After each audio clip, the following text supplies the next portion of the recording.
Quoi, et Sophie-Claude? Quoi, Wadja, Alexis?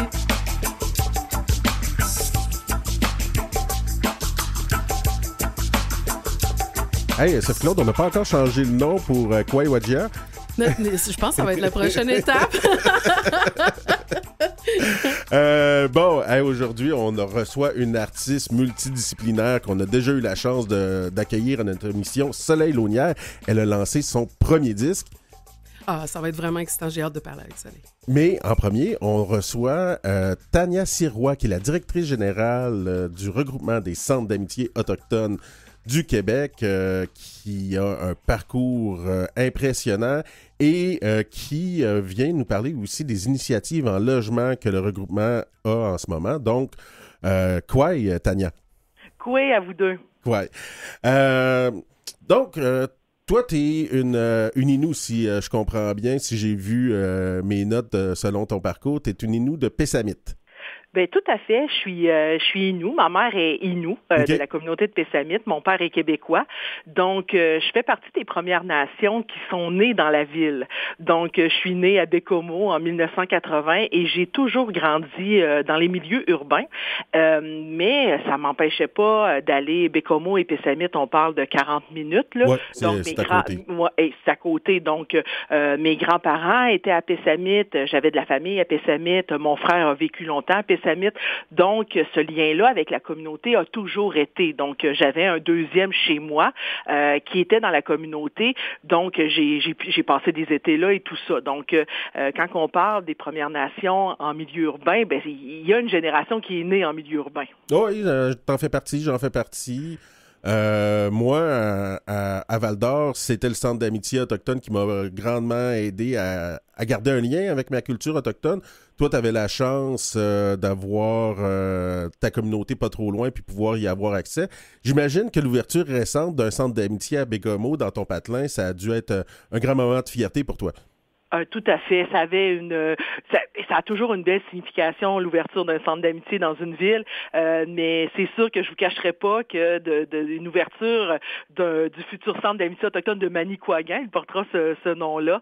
Et c'était pour moi une fierté, mais c'était d'autant plus pour moi là une fierté de voir tous ces partenaires-là réunis et être content qu'il y ait un centre d'amitié, qu'il y ait une organisation autochtone qui ouvre ses portes au sein de la ville de Bécomo, ce que je n'ai pas connu, moi, dans les années 80-90, où que la présence, malheureusement, de racisme et de discrimination était très présente, où que le peuple Inou et le peuple québécois vivaient ensemble, mais sans vivre ensemble, donc vraiment en parallèle.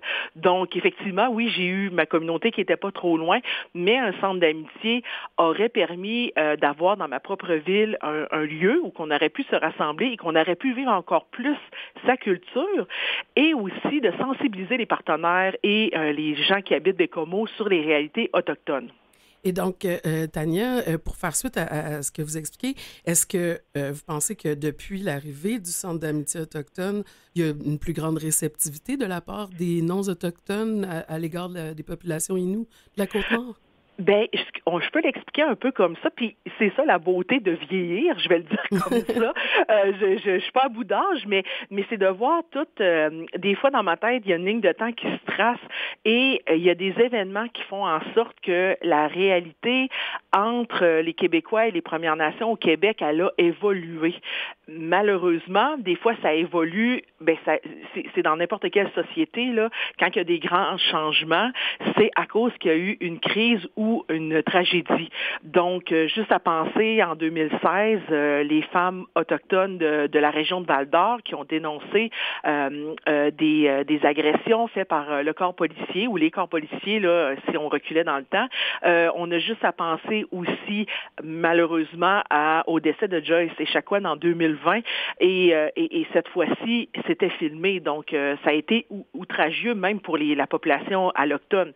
Donc, il y a eu beaucoup de choses dans les dernières années qui ont malheureusement eu lieu, mais qui ont permis à la population québécoise d'être d'autant plus sensibilisée aux médias, de faire la promotion et l'éducation, si je pourrais dire, de l'histoire autochtone au Canada et au Québec. Et fait que tous ces ingrédients réunis-là fait en sorte qu'en 2023, ce n'est pas parfait. Il y a encore beaucoup de pas à faire, mais puis je suis sûre que vous seriez d'accord avec moi, il y a eu quand même une évolution positive dans tout ça par rapport il y a 30 ans, 20 ans, 40 ans. Tania, si on revient un peu à ton parcours, la petite fille, l'adolescente et la jeune femme de Bécomo a fait tout son parcours scolaire et secondaire à Bécomo ou t'es parti à un moment donné voler tes propres ailes vers le cégep? Ben effectivement, j'ai passé une bonne partie là, de mon primaire, de mon secondaire à Bécomo. Avec j'ai resté un petit peu à Chicoutimi. Ma mère travaillait à Hydro-Québec, donc des fois il y avait des transferts et tout ça. J'ai connu un petit peu Montréal et tout ça. Mais effectivement, là, à l'âge de 17 ans, j'ai volé de mes propres ailes et je suis partie vers la métropole, Montréal, donc pour faire mon cégep.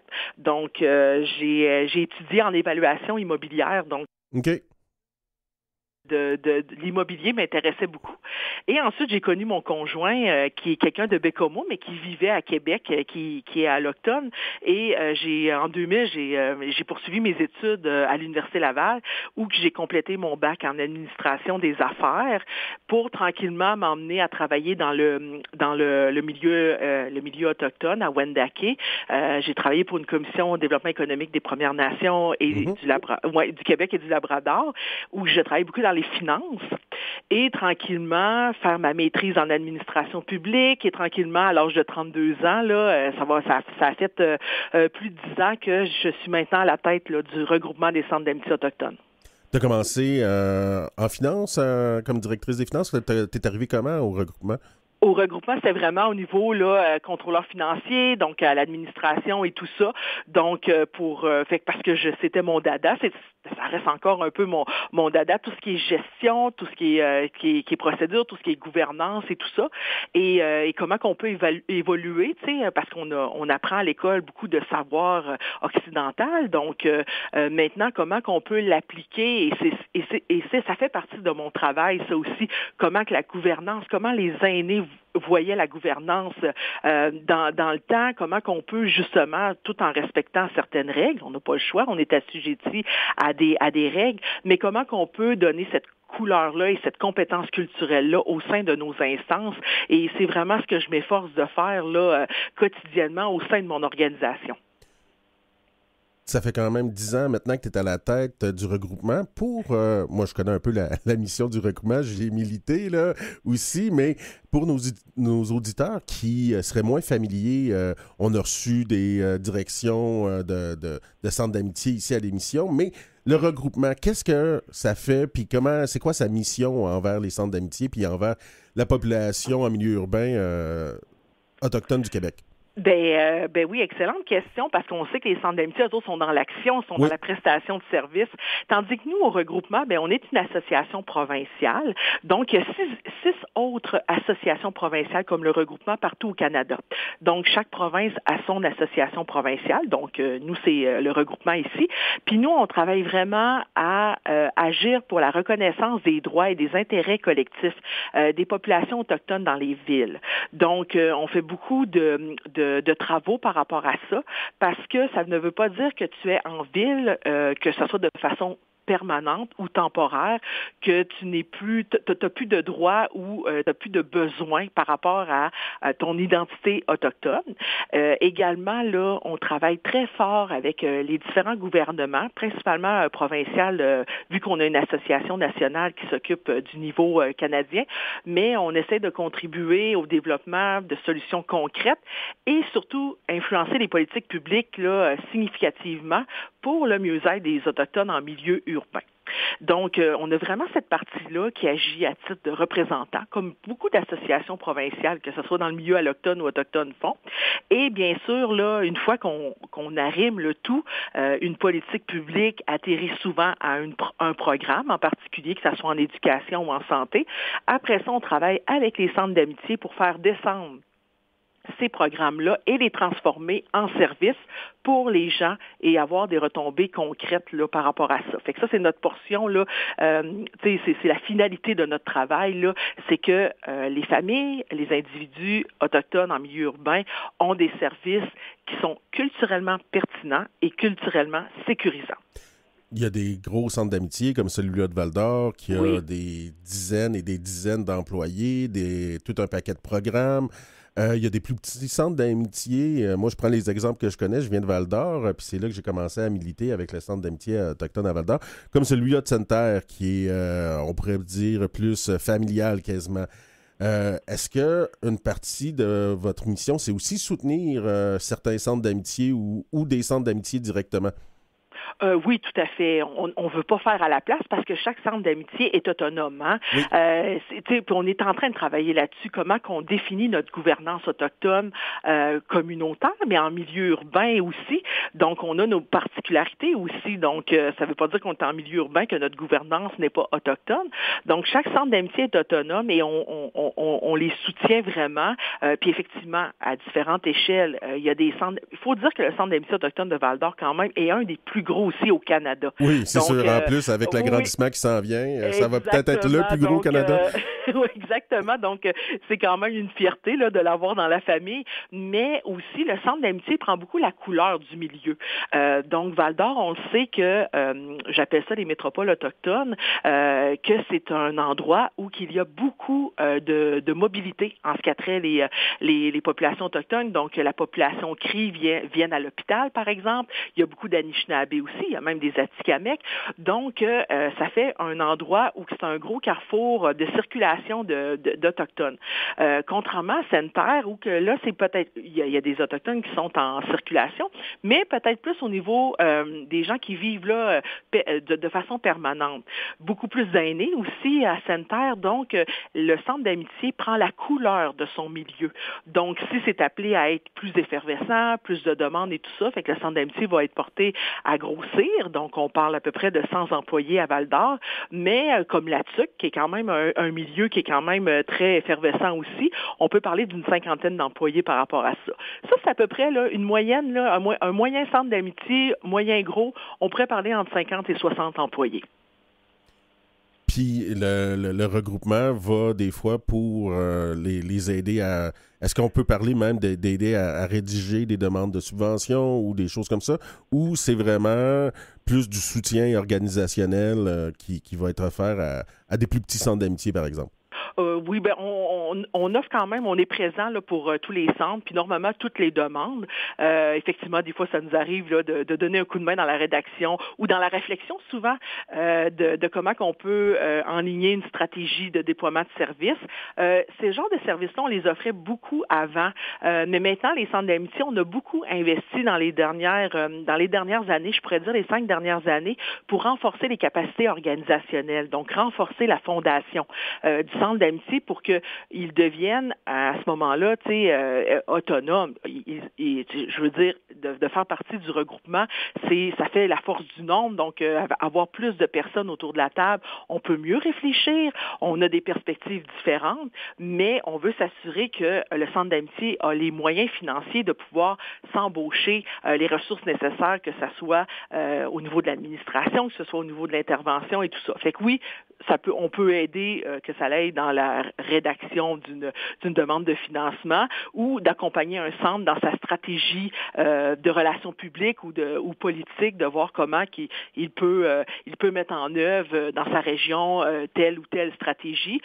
Donc, c'est vraiment donnant-donnant cette relation-là entre le regroupement et les centres d'amitié. Donc, on y trouve notre compte de part et d'autre, mais c'est surtout... On le dit souvent, c'est comme une famille. On s'assoit ensemble et on réfléchit ensemble. Et c'est ça qui fait la force, je crois, de notre mouvement. À part la Société immobilière du regroupement des centres d'amitié autochtones du Québec, c'est de quoi tu es le plus fier? Parce qu'on va en parler plus en détail après le petit segment de musique. Rapidement, c'est quoi une de tes plus grandes fiertés dans tes 10 ans à titre de directrice générale du regroupement? Une de mes plus grandes fiertés, ça a été, c'est pas évident, puis j'essaie souvent d'échanger avec des gens qui sont directeurs d'une association provinciale, là, ça existe partout. Ce n'est pas évident de s'asseoir à une table, d'avoir une dizaine de directions avec, tu t'en connais un peu, Alexis, là, les gens que je peux avoir autour de la table. Oui, il y a des grosses personnalités là-dedans. Il y a des grosses personnalités, et le fait d'assurer, justement, d'assurer que ça fonctionne bien. J'ai un profil aussi, j'ai un tempérament très collaboratif, très coopératif et tout ça. Donc, d'être à l'écoute, d'être disponible, d'avoir la confiance aussi des gens. Puis des fois, on n'est pas toujours d'accord, même certains sentent entre eux et tout ça, mais d'arriver à la fin puis de dire, OK, on arrive à la fin, on a pris en compte toutes les idées de tout le monde, mais pour la famille, il faut aller dans cette direction-là. Et quand on dit, c'est correct, je me suis exprimée, c'est de créer cet espace-là, je vais dire sécuritaire, que tout le monde peut exprimer son opinion. D'accord, pas d'accord, moi je rajouterais ça, moi j'enlèverais ça. Et ensuite d'arriver, OK, go, on va négocier, on donne le mandat au regroupement, puis d'aller négocier des différentes enveloppes. Fait qu'est-ce que ça donne? Ça donne des enveloppes significatives qu'on a signées avec le gouvernement depuis 2021 en matière de santé, ce qui n'existait pas avant. En matière d'éducation, ça existait, mais on a pu renouveler une enveloppe bonifiée. En matière de justice, on n'avait aucun financement en matière de justice. On a pu le concrétiser là, il y a 3 ans. Donc, on a mis en place différentes stratégies avec différents ministères, et c'est cette capacité-là qu'on a. Nous, on ne fonctionne pas par silo dans un centre d'amitié ni au regroupement, mais le gouvernement est composé comme ça. Donc, c'est comment qu'on peut négocier avec l'éducation, l'enseignement supérieur, la santé, l'employabilité, la justice, mais nous, une fois que ça rentre dans la machine, si on veut, nous, on travaille autour de quoi? Pas des silos, pas des domaines, mais on travaille autour des besoins des gens. Fait que c'est toute cette transformation-là qui passe de financement à un service qu'on a fait en collaboration avec les centres d'amitié que je suis le plus fier aussi. Et je sais qu'on va parler de la société immobilière, mais notre dernier bébé, c'est la création d'un observatoire de recherche en matière de réalité autochtone, oui, en milieu urbain. Donc, on a annoncé l'an passé et qu'on est en train là, tranquillement de finaliser toute cette planification-là autour de qu'est-ce qu'elle va étudier, cet observatoire-là et tout ça. Et ça aussi, c'est une belle avancée qu'on a fait, qu'on a bien réfléchi et tout ça. Donc, je suis très fière parce qu'il existe très, très, très, très peu de données pour, en ce qui a trait, l'autochtonie urbaine. Tania Sirois, directrice du regroupement des centres d'amitié autochtones du Québec. On va prendre une petite pause musicale. On te revient après. Parfait.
Alors, on vient d'entendre une chanson de Catherine, membre de la nation Wolastoq de Washipekuk au Québec. Et le titre de la chanson était Sikone Kelsto Muitu Wakon. Désolée pour mon malicite qui manque clairement de pratique. Ouais, ben je devrais être meilleur que toi normalement parce que le Walicite est... le malicite, donc le Wassalakoik est une langue proche de l'Abénaki, mais... j'aurais pas fait mieux. Mais la mélodie était vraiment oui, bonne. Oui. Donc, on revient avec la directrice générale du regroupement des centres d'amitié autochtones du Québec, Tania Sirois. Là, on va parler de logement. Donc, Tania, juste avant la pause musicale, on parlait justement là, de la population autochtone en milieu urbain. C'est un pourcentage assez important. Je pense que c'est plus que 50% des Premières Nations qui vivent hors réserve en ce moment, selon les derniers rapports là, des années comme 2018. Tout à fait. Puis on est en train tranquillement de déchiffrer là, le recensement 2021. Les données des recensements, des fois, il faut faire un petit peu, faut pousser un peu plus loin. Là, ils nous rendent pas ça facile. Il faut faire des analyses un peu plus poussées. Et les derniers chiffres nous parleraient même de plus de 60% des Premières Nations. J'exclus là à ce moment-ci là le peuple inuit, mais des Premières Nations qui auraient une résidence permanente dans les villes. C'est ce qui fait aussi que on ne parle pas à ce moment-là des Premières Nations qui viennent pour l'hôpital, par exemple, ou qui viennent pour une durée plus courte, qui viennent pour les études. Donc, il y a beaucoup de populations autochtones dans les villes. On est un petit peu en retard par rapport aux autres provinces canadiennes. Le Québec, des fois, en retard. Si on peut considérer les tendances, là. Non, on peut le dire en retard. On le voit dans beaucoup de domaines. C'est correct, Tania. Là. En retard. Donc, fait que les tendances sont appelées à augmenter. Puis souvent, on nous pose la question, oui, mais c'est-tu les gens qui quittent les communautés? Puis c'est pas nécessairement ce phénomène-là. C'est qu'il y a de plus en plus de Premières Nations qui naissent dans les villes et surtout avec tous les derniers jugements, que ce soit de la Cour suprême ou quoi que ce soit, il y a de plus en plus de statuts qui sont retrouvés chez les populations autochtones dus à des injustices créées sur la loi sur les Indiens. Et ces populations-là sont où? Sont pas dans la communauté, ils n'avaient pas de statut, donc ils sont vraiment en milieu urbain. Donc, il y a vraiment une augmentation dans les communautés de la démographie des populations Premières Nations, mais aussi en milieu urbain qui est beaucoup plus accéléré et beaucoup plus visible aussi. Ce qui fait qu'on a des besoins comme en logements sociaux. C'est pour ça qu'on a créé la Société immobilière du regroupement des centres d'amitié autochtones du Québec? Tout à fait. Mais ça, les enjeux de logement existaient depuis longtemps. C'était les centres d'amitié quand on nous parlait. Puis tu sais, on s'entend, le besoin de logement pour n'importe quelle population, c'est un besoin de base. Hein? C'est un besoin de se loger dans un milieu sécuritaire. C'est la base de tout. Là, on peut pas aspirer à être un étudiant, à être un employé, à être quelqu'un d'épanoui si on n'a pas ce logement-là. Donc, c'était un enjeu qui était discuté depuis longtemps. Malheureusement, avant 5-10 ans, au niveau des programmes qui existaient en matière de développement de logements sociaux, c'était très restreint au niveau du provincial, au niveau de la Société d'habitation du Québec. Donc, en 2017, le gouvernement du Québec nous a approchés via son ministère de l'Éducation, mais enseignement supérieur maintenant, pour dire, écoutez, on travaille avec vous, ça fait longtemps, puis on se rend compte que le logement est vraiment une barrière à l'acquisition d'un diplôme postsecondaire. Donc, est-ce que vous seriez intéressé à porter cette mesure à ce moment-là, de développer du logement? Puis là, il y avait 2 villes qui avaient été ciblées, qui étaient Sept-Îles et Trois-Rivières. Fait que nous, on est toujours prêts pour un nouveau défi, puis on savait que c'était un enjeu. On a été même un peu c'est le ministère aussi avec nous, là, parce que c'est un enjeu présentement, le logement étudiant pour tout étudiant, là, toute nation confondue. Là, en 2023, on voit souvent ça dans les nouvelles. Les universités ont un enjeu par rapport à ça. Fait que nous, ça fait depuis 2017. Et rapidement, on a créé notre société immobilière pour des questions là, légales, de personnes morales et tout ça. Donc, on a créé la Société immobilière du regroupement des centres d'amitié autochtones parce qu'on voulait que cette société immobilière repose sur notre expertise qui a quand même plus de 50 ans au Québec. Donc, tranquillement, là, on a créé ça. Et, ça veut dire, il nous reste très peu de temps, Tania, oui. Je suis désolé. Rapidement, mettons pour un projet comme cette île, c'est combien de logements?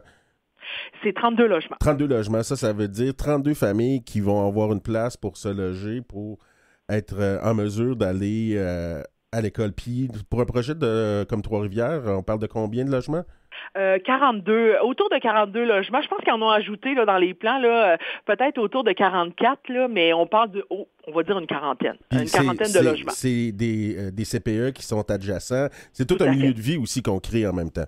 Tout un milieu de vie et je tiens à mentionner que la présence d'un CPE sur place, et c'est pour ça qu'on appelle ça un milieu de vie, la présence d'un CPE sur place est essentielle au retour des études des mamans autochtones parce que c'est principalement des femmes et des mamans qui habitent là, dans ces milieux de vie-là. Tania, je te dis, Chickens Meta, Tania Sirois, directrice du regroupement des centres d'amitié autochtones du Québec. C'était vraiment un grand plaisir de t'avoir avec nous. Va falloir te réinviter. Il n'y a pas de problème, ça va me faire plaisir. Yamé. Miigwech, Tania. Merci.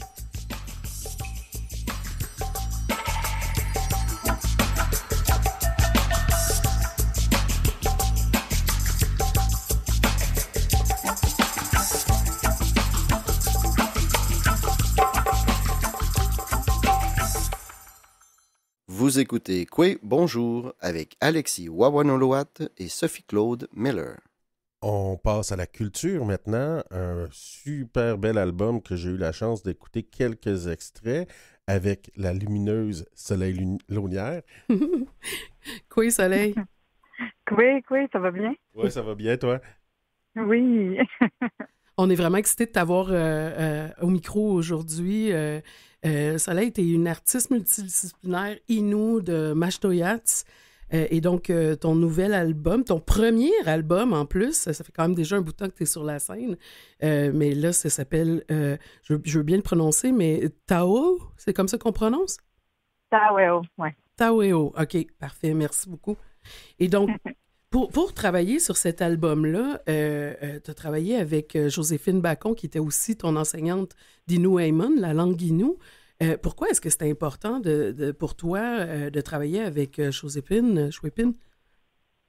Ben, Joséphine, c'est une amie tellement importante dans la communauté Innu, puis elle m'inspire énormément aussi, je pense, en tant qu'artiste, en tant que personne, en tant que juste sa présence, en fait, là, avec moi. Je me sens choyée, en fait, de l'avoir un peu dans ma vie, de la manière dont elle est là.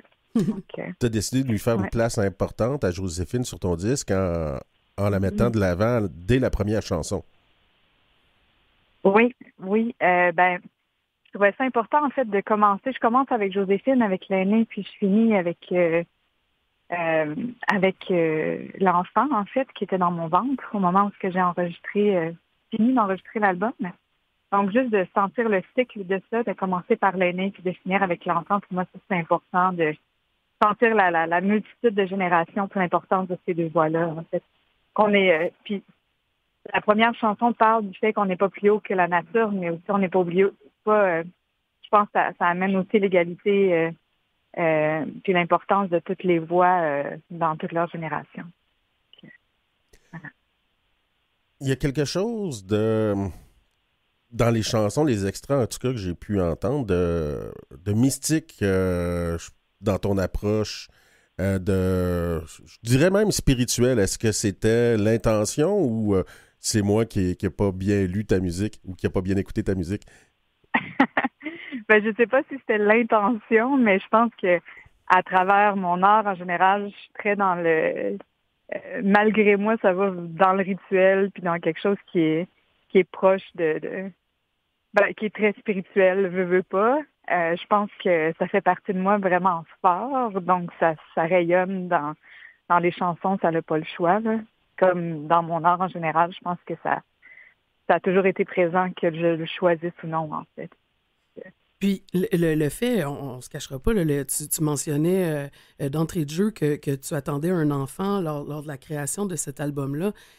Clairement, ça a dû aussi t'amener dans un état, tu es une personne assez spirituelle, ça a dû être exacerbé par le fait d'attendre un enfant et d'en porter un en même temps, non? Ben oui, puis tu sais, le processus a commencé, j'étais pas enceinte, je pensais même pas tomber enceinte au départ. Puis après ça, c'est venu le vouloir de tomber enceinte, je suis tombée enceinte. Tu sais, comme tout le processus, en fait, suivi cette courbe-là. Puis la petite est née le 9 juin dernier. Fait que, tu sais, je veux pas, l'album était terminé, rendu là, mais n'était pas encore sorti. Donc, tout le travail après ça en amont des choix s'est fait. Mais je pense que ça m'a ancrée durant le processus. Pas que j'étais pas ancrée avant, mais la manière dont je chantais certaines des chansons, parce que pas toutes étaient là encore, là, mais certaines des chansons que je chantais, je comprenais pas encore, même moi-même, autant que je voulais dire qu'après que j'ai eu la petite dans mon ventre, où ça apportait une autre profondeur, puis dans ma voix, mais aussi dans la chanson, en fait, de ce que ça voulait dire. Que ça a vraiment ancré le processus, puis ça y a donné d'autres racines, mettons.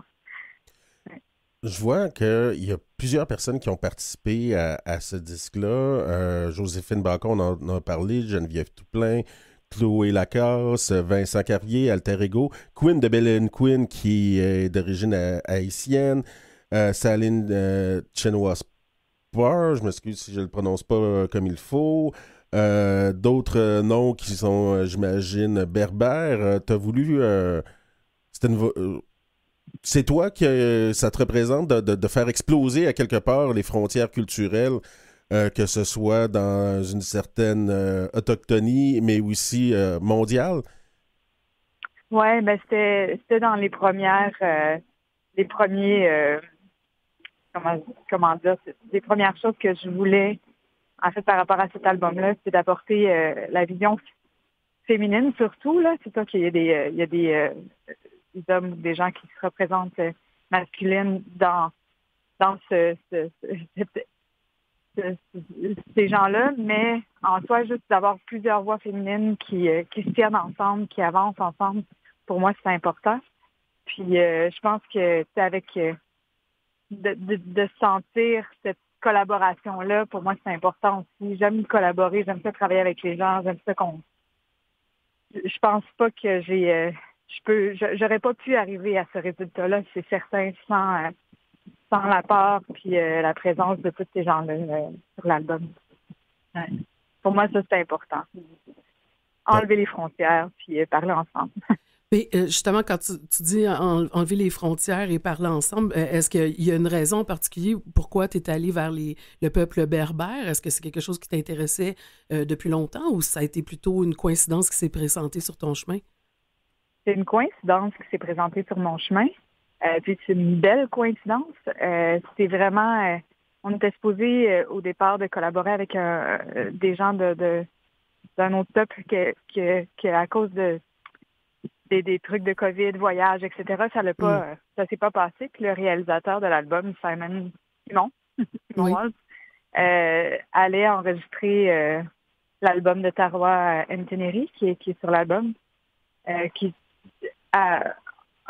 là-bas au Maroc. Donc, il a dit « Hey, mais pourquoi est-ce qu'on change pas ça? Puis vous venez me rejoindre à la fin de l'enregistrement. On trouve une chanteuse berbère de là-bas, puis on voit... on arrange ça, en fait. » Puis c'est ça que je disais, c'est une très bonne idée. Fait qu'on a fait des recherches, on a rencontré des gens, puis ils connaissaient des gens là-bas. Fait que tout ça est tombé en place naturellement, en fait. Oui, parce que... Comme si c'était dû, en fait, là, tellement Ouais. Ben, ça avait l'air assez naturel quand même comme processus. Je suis comme surprise de savoir que c'était une coïncidence qui s'est présentée. Donc, c'est vraiment une très, très belle coïncidence. Ça a dû être super inspirant. Oui, c'était vraiment très inspirant. Puis, comme tu dis, c'est quasiment étrange de penser que c'est une coïncidence parce que vraiment, c'était naturel. Puis tout le monde dans l'espace, c'était naturel ensemble. Ça s'est super bien passé. C'était le fun. Puis j'étais enceinte de 5 mois en plus à ce moment-là. Fait que Ça ajoutait à la magie, là. c'est beau. Oui, quand même. Quand même.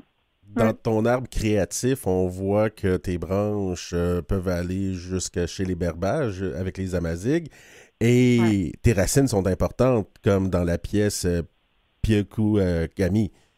Piekugami, oui. Ben oui, je veux pas le lac Saint-Jean, il vit à l'intérieur de moi. C'est là où j'ai grandi, c'est là où ma famille est encore là. C'est mon cœur, c'est le centre, hein, c'est Taouéo, le centre. Puis c'est ce qui m'a formé artistiquement, puis ce qui m'inspire encore quotidiennement. Fait que pour moi, c'est important qu'elle soit là. Ouais. Puis ces racines-là te permettent, j'imagine, de pouvoir te déployer, même en habitant en milieu urbain comme à Montréal. Ben oui, je trouve ça important de garder la nature vivante à l'intérieur de soi, malgré qu'on est en ville, de garder mes racines actives, puis savoir que même si mes racines sont longues, puis sont loin, ils sont quand même là, puis sont ancrés, puis sont forts. Fait que, ouais, même si je suis à Montréal, pour moi, c'est important, puis j'y retourne quand même souvent, là, j'en ai besoin, puis des fois, je puise des morceaux de roches qui sont sur le bord du lac. Je les rapporte avec moi, des bois flottés, je les rapporte avec moi pour, comme apporter leur énergie aussi sur scène quand je performe ou même dans les espaces où je vais travailler pour apporter cette énergie-là avec moi aussi. Ça fait quelques années que tu collabores avec Musique Nomade dans le cadre de la création musicale. Pourquoi est-ce que c'est intéressant pour toi de collaborer avec Musique Nomade? Qu'est-ce qui t'apporte en tant qu'artiste autochtone? Ben, Musique Nomade, c'est de la famille. Là. Pour moi, je me sens toujours très, très supportée, écoutée.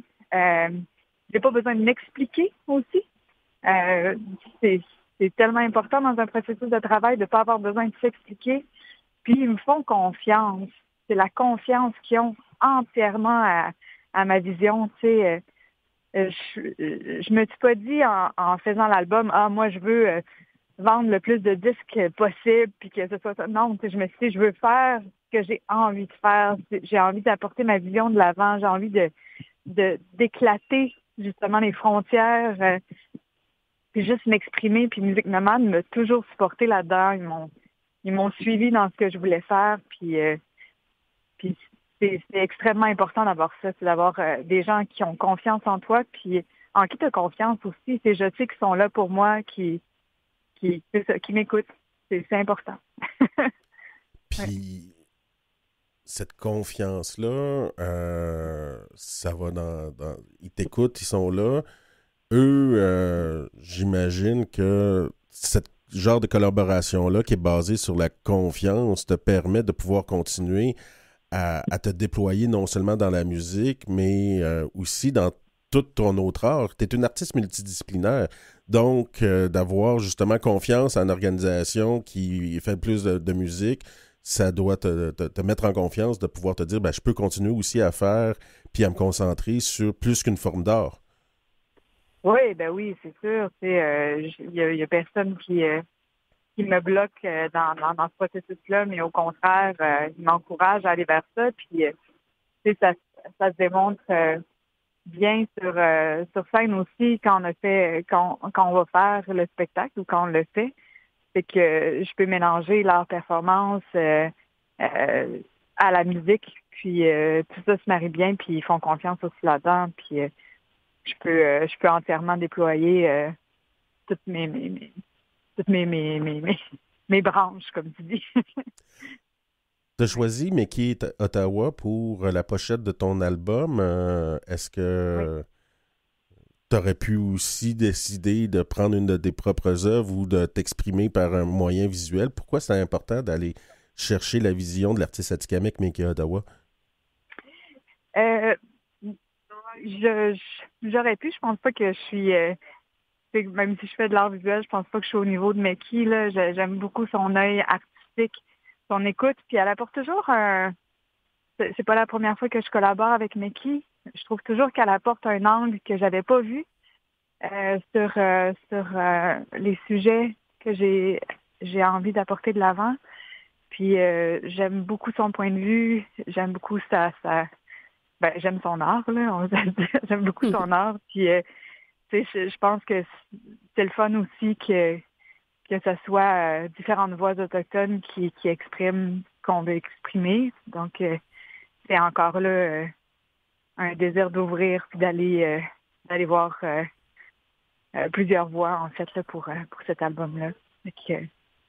Puis, avec cet album-là qui a quand même été lancé très récemment, dans le fond, c'était le 17 octobre. C'était à la Sala Rosa à Montréal. Là, c'est sûr que, étant donné que tu as une jeune fille à ta charge, c'est clair que ça prend du temps dans tes journées, mais est-ce que tu as d'autres spectacles qui vont être prévus dans cette année ou c'est sur la glace pour l'instant? 2023, pas tant, mais 2024, oui. Oh. Donc, j'ai décidé pour le reste jusqu'à la fin de cette année 2023 que j'allais pas en ajouter pour côté spectacle, mais 2024, on a plusieurs dates là, qui sont en train de se confirmer. Donc, puis, pour nos auditeurs qui aimeraient pouvoir aller t'écouter, aller te voir, comment on trouve Soleil Launière? Comment on trouve Soleil Launière? Est-ce que tu as des médias sociaux? Est-ce que tu as un site Internet? Je pense que tu dois être sur Nikamowin aussi, la plateforme de musique autochtone? Exactement. Sur la plateforme de musique nomade, Nikamowin, je suis là. Il y a l'album sur Nikamowin aussi et sur toutes les plateformes. J'ai une page d'artiste sur Facebook. Vous pouvez me trouver. J'ai un Instagram où je mets les publicités. C'est aussi un mélange de personnel, là, mais là-dessus, je publie beaucoup ce qui s'en vient. Puis, c'est ça. Donc, mais je pense que la page Facebook d'artiste dit... Donc, facebook.com/Soleil Launière Musique. Oui, c'est ça. Je vais pas faire la publicité de Facebook, mais je veux pas... Non, mais il faut quand même qu'on soit rejoignable. Puis c'est important qu'on puisse avoir une façon de rejoindre les gens, de pouvoir... Une proximité. Puis c'est pas tout le temps facile, hein, la vie d'artiste. Faut être capable de pouvoir en vivre. Donc, on encourage quand même nos auditeurs à aller te voir, puis à aller surtout t'écouter. Mm-hmm. J'ai aussi un site Internet que je vais mettre à jour où les dates devraient être dessus aussi. Donc je présume Je présume que aussi tu vas partager ta page web sur ta page Facebook. Donc vraiment, Nikamowin et Facebook, ça serait vraiment les deux meilleures places où te suivre. Oui, exactement. Puis, en terminant, est-ce que, je sais que là, avec le nouveau bébé, puis le nouveau disque, il ne doit pas avoir beaucoup d'autres projets pour les autres formes de création, ou tu continues aussi à créer en art performance ou en art visuel? Écoute, je suis pas arrêtable, on dirait, non? On aime ça. Mais il y a quelque chose de beau. Hier, j'ai eu une nomination pour le prix du gouverneur général pour mon livre Akuteo qui est sorti. Oui, dont on avait parlé à l'émission ici, oui. Oui, c'est ça. Donc, je suis nominée pour le prix du gouverneur général, ce qui est super. Bravo. Donc, oui, je suis très contente. Je me suis dit ça hier. Puis sinon, j'ai des créations qui sont en cours, là, probablement des spectacles en septembre prochain, dont un truc multigénérationnel à suivre avec ma fille et ma mentor. Donc, il va falloir que tu reviennes nous en reparler. Oui, tu nous piques la curiosité. Là, c'est des choses qui s'en viennent. Il faut rester à l'affût. Génial. Ouais. Bon, moi, je te dis un gros Olioni, merci pour ta présence avec nous. Un gros Kichimigwech, Soleil. Oui, tu nous comme maintenant. Yamé. Yamé.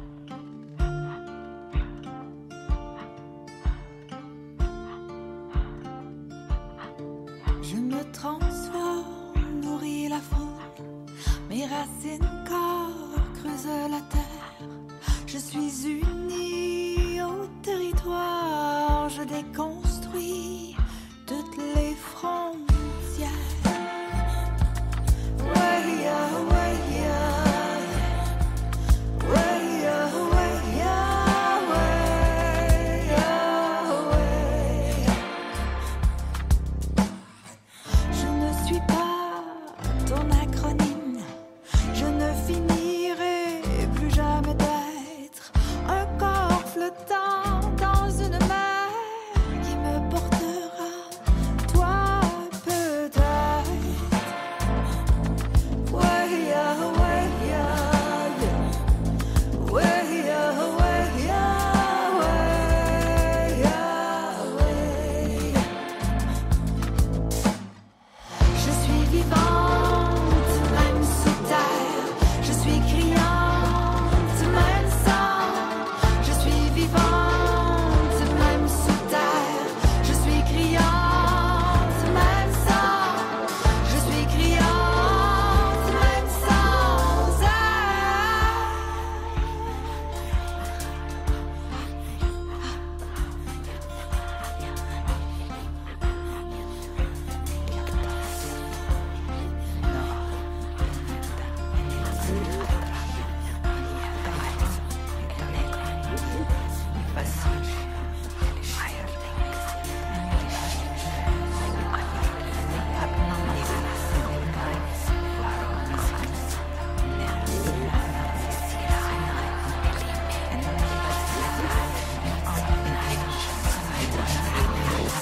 Je me transforme, nourris la faune.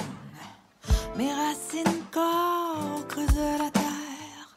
Je me connecte aux lignes nature. Je ne finirai plus jamais d'être. Ouais, yeah, ouais, yeah. Ouais, yeah, ouais, yeah, ouais, yeah, ouais.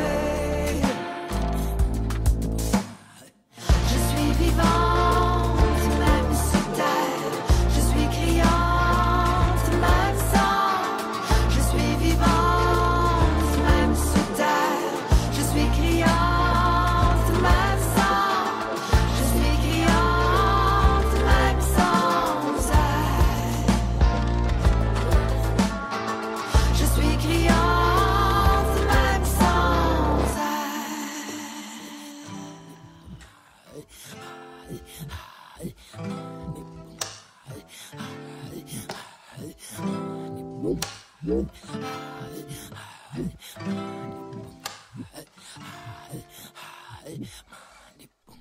Pièce très émotive. Oui, mais j'aime beaucoup que Soleil Launière, là-dedans, elle raconte qu'elle est vivante. Et Oui. c'est souvent, on entend souvent, le titre de la chanson d'ailleurs est Missing Murdered Indigenous Woman G2S. Donc c'est MMIWG2S, et qui est pour les femmes autochtones disparues, assassinées et les personnes bispirituelles aussi. Donc en parlant des personnes qui sont disparues, assassinées, je pense que c'est super intéressant aussi de célébrer la vie aussi malgré tout ça. Parlons actualité. Il y a une actualité qui t'a particulièrement touché, Sophie Claude. Qu'est-ce qui va arriver bientôt avec un reportage de Fifth Estate relativement à l'identité autochtone de Buffy Sainte-Marie? Oui, c'est un reportage qui va sortir la semaine prochaine. Donc, on a bien hâte de voir ça. Je pense qu'il y a plusieurs Autochtones qui doivent se préparer mentalement à ce qui va sortir. Parce que pour beaucoup de personnes, Buffy Sainte-Marie a quand même une importance symbolique. Oui, oui. Moi, significative. Je me souviens, Alexis, moi, la première fois que j'ai vu Buffy Sainte-Marie, je devais avoir 2-3 ans, puis j'écoutais Sesame Street, et Buffy Sainte-Marie était assise à côté de Big Bird, donc le gros oiseau jaune. Elle allaitait, elle avait les cheveux tressés, le look très typique autochtone, et elle expliquait l'importance chez les Autochtones et le lien et tout ça. Donc, pour moi, ça a été une des premières personnalités, je je pourrais dire, exemplaires que j'ai vus dans le milieu autochtone et ça a marqué une partie de mon enfance. Même aussi, je me souviens quand je travaillais au Centre d'amitié autochtone pour le Centre des jeunes à Montréal, elle était venue faire un spectacle en 1999-2000 et puis tous les jeunes étaient allés, tout le monde était enthousiaste. Là, j'avais jamais vu autant de jeunes motivés et mobilisés à aller la voir. Elle avait signé un poster pour les jeunes, Yes, Native Youth, et les jeunes étaient tellement inspirés. Donc là, la nouvelle qui va sortir, en fait... Ça serait quoi, cette nouvelle-là? ça serait qu'en fait, elle aurait des origines, seulement que ses deux parents seraient italiens. OK. Et qu'elle, en fait, là, parce que ça fait vraiment beaucoup jaser sur la toile cette semaine, qu'elle serait, en fait, adoptée par une famille Cri. Et donc, cette famille-là... a fait un statement, a fait une déclaration, si je m'abuse. Oui, la famille Piapot, en fait. Donc, ils ont fait vraiment Deborah et Niwanis Piapot. On fait vraiment une déclaration qu'on peut retrouver un peu partout sur Internet. Et ils disent qu'ils sont les descendants du chef Piapot et qui, eux, ont adopté Buffy St. Mary, qu'elle est leur tante, elle est un membre de leur communauté, qu'elle est un membre de leur famille et que... donc, que ces accusations-là qui soient faites, qui seraient, selon eux, selon leur dire, que ce serait dommageable, ce serait ignorant, que c'est colonial et raciste. C'est sûr que là, à ce moment-là, dans tout le milieu autochtone, c'est pas unanime, c'est jamais linéaire. Donc, ça va être à suivre. Je pense qu'il faut se préparer émotionnellement, comme je disais plus tôt, à regarder ce reportage-là pour ceux qui vont vouloir le regarder.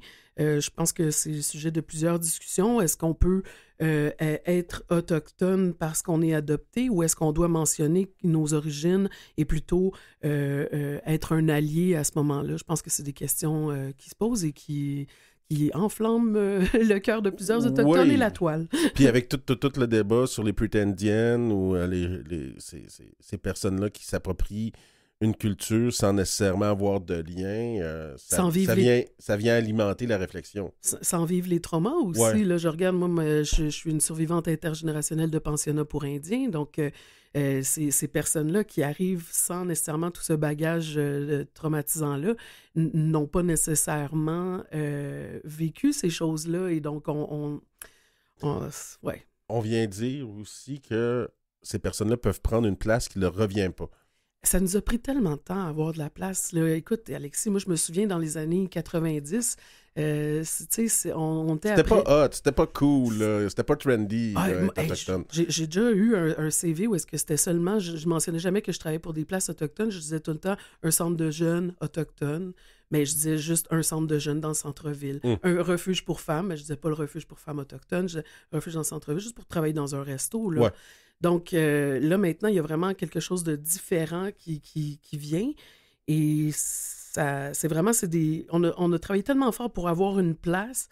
Là, en plus, c'est des gens qui ont peut-être un ancêtre qui date de 1800, qui viennent prendre nos places, qui sont enfin réservées pour nous. On se ramasse à se faire damer le pion encore, là. Oui. Parlant justement de trauma et tout ça, il y a une grosse nouvelle qui est sortie dernièrement cette semaine. 23 milliards pour compenser les jeunes qui ont passé par les systèmes de protection de la jeunesse. Donc, c'est un gros règlement. On parle de 40 000 $ par personne, 300 000 enfants retirés de leur famille, de leur communauté. Est-ce que des réparations individuelles, tu penses que ça peut aider comme ça?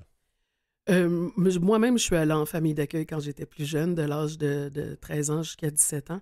Et je crois que ça peut aider certaines personnes parce qu'on n'a pas eu l'accompagnement pour, disons, partir dans la vie. Okay. Tu sais, avoir notre premier appartement. Moi, j'ai pas eu un papa-maman qui m'a acheté un balai, du savon à vaisselle, etc. Donc, je pense que ça peut peut-être aider, mais je pense qu'il faut de l'accompagnement aussi avec ça parce que ces traumas-là viennent pas tout seuls. Oui, puis il y a un autre débat qui vient avec ça. Est-ce qu'on compense les communautés qui se sont fait enlever puis tous les traumas communautaires? Mais bon, ça, c'est une autre réflexion qu'on n'aura pas le temps de faire aujourd'hui, manifestement. Donc, l'émission 106 avec Sophie-Claude Miller Oui, avec Alexis Wawanola. Mathieu Tessé à la régie, à la recherche, Claire Guérin et Sylvestre Déterre. On se revoit la semaine prochaine. Non, c'est vrai, la semaine prochaine, c'est avec Sylvestre qu'on va faire l'émission. Oui, on se revoit dans 2 semaines, On se revoit Alexis. dans 2 semaines.